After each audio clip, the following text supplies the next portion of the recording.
राजीव आज माझ्याशी वेगळ्याच मूडमध्ये बोलत होता. मलाही आश्चर्य वाटले की याला काय झाले. त्याने मला किट्टू म्हणून हाक मारली. मी त्याला विचारले, सांग काय काम आहे.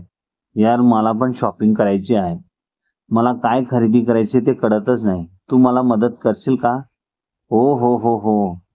आज माझ्या तोंडातून मध टपकत आहे. जा, मी मदत करणार नाही. त्याने माझी वेणी धरली आणि माझे केस ओढले. आह, मी ओरडले. अरे अजून लहान मुलांसारखं का भांडत आहेत. राजू तिला का त्रास देतोयस रे. सॉरी काका. मी त्याला चिडवले. मी तुला नंतर पाहतो तो म्हणाला आणि निघून गेला. सम्राट अंकल आम्हा दोघांकडे अतिशय लक्षपूर्वक पाहत होते आणि ते काय विचार करत होते ते काही कळेना.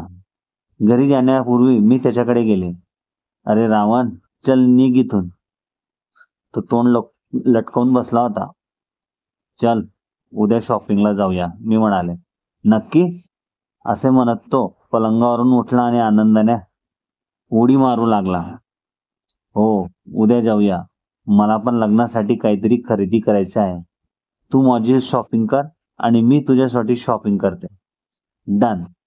तो उठून मला मिठी मारत म्हणाला. आम्ही अनेकदा मजा केली, पण त्याने मला कधी मिठी मारली नव्हती. त्याने मला पहिल्यांदाच मिठी मारली. माझे हृदय वेगाने धडधडू लागले. मी स्वतःला त्याच्यापासून दूर केले आणि त्याला बाय म्हणाले आणि घरी आले. पण छातीत एक विचित्र चळवळ सुरू होती. हृदय खूप वेगाने धडधडत होते आणि माझ्या पोटात फुलपाखरू उडत होती. ती खूप विचित्र भावना होती, जे मी शब्दात व्यक्त करू नाही शकणार तुमच्याजवळ. दुसऱ्या दिवशी मी राजू बरोबर खरेदीला गेले. त्याने 3 शर्ट, 2 पॅन्ट आणि एक पठाणी सूट आणि एक कुर्ता घेतला. माझ्या आवडीप्रमाणे त्याने सर्व काही घेतले. आता माझी पाळी होती. मी आणि तो लेहंगा आणि साडीच्या शोरूम मध्ये गेले. तिथे अनेक सुंदर साड्या आणि लेहंगे होते.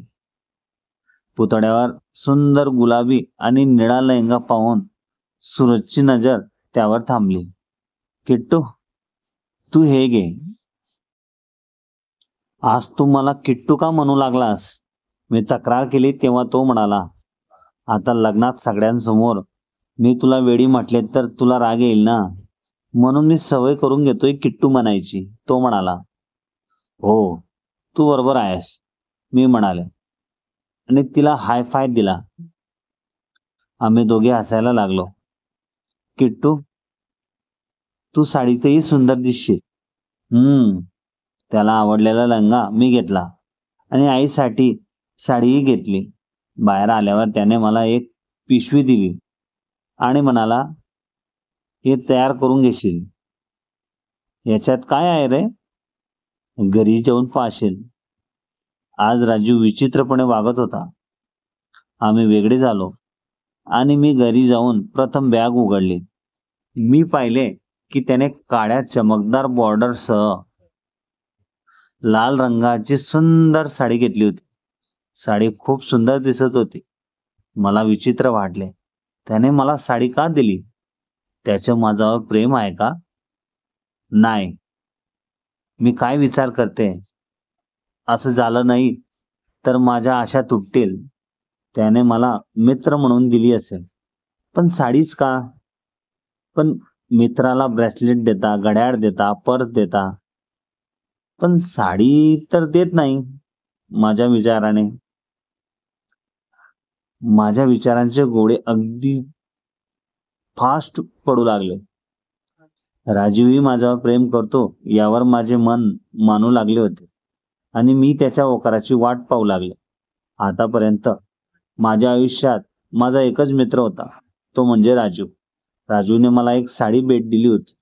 हे माझ्यासाठी विचित्र होते आणि माझे हृदय विश्वास ठेवू लागले की तो देखील माझ्यावर प्रेम करतो. मी त्याला मेसेज केला, रावण, राम बनायचा प्रयत्न करू नकोस. तू फक्त रावणच राहणार आहेस. का, काय केलंय मी रामासारखे. त्याने माझ्या मेसेजला उत्तर दिले, तू मला साडी का दिलीस. मी दिली तुला. मिशाच्या लग्नाच्या दिवशी तुझा वाढदिवस असल्याने मला वाटलं की तुला लग्नातही उपयोगी पडेल असं काहीतरी द्यायला हवं, म्हणून मी तुला दिली. असो, कदाचित ही तुला माझ्याकडून पहिलं आणि शेवटचे भेट असणार आहे. का? एकच साडी देऊन कंगाल झालास का? मी परत मेसेज पाठवला. चल हट, भाग मूर्ख. त्याचे उत्तर आले, साडी खूप सुंदर आहे. मी पुन्हा पाहिली. हो, तू आतापासून सुंदर होण्याचा प्रयत्न कर, नाहीतर साडी नेसताना वाईट दिसशील तू. त्याने माझ्या मेसेजला उत्तर दिले, कुत्रा, तू आता मला भेट, मी तुला सांगेन. मी मेसेज केला, अरे फोनमध्ये जाऊन मला मारू नकोस. चल, काका बोलवतायत मला, नंतर फोन करतो तुला. त्याचे उत्तर आले, बाय, मी म्हणाले. पण तोपर्यंत तो ऑफलाईन झाला होता. मी त्या साडीकडे हसत बघत होते. ही साडी आणि लेहंगा कोणाचा? आत आल्यावर आईने विचारले. आई, मिशाच्या लग्नासाठी मी हा लेहंगा माझ्यासाठी आणला आहे आणि ही साडी तुझ्यासाठी. मी आणलेल्या दोन्ही गोष्टी दाखवत मी तिला म्हणाले. आणि हे? आईने लाल साडी हातात धरून विचारले. ही साडी कोणाची? आई, राजीवने हे मला दिली. साडी? तुझा अफेअर आहे का? शेठ, आई तू काय बोलत आहेस? तू हो बोल फक्त, मी बाबांशी बोलेन तुमच्या दोघांविषयी. मम्मी, तू माझ्या खोलीतून बाहेर जा आधी. मी तिला माझ्या खोलीतून बाहेर काढले आणि दरवाजा बंद केला. हृदय आनंदाने उड्या मारत होते. माझ्या घरच्यांना वाटत होते की सगळे आमच्या लग्नाला राजी होते.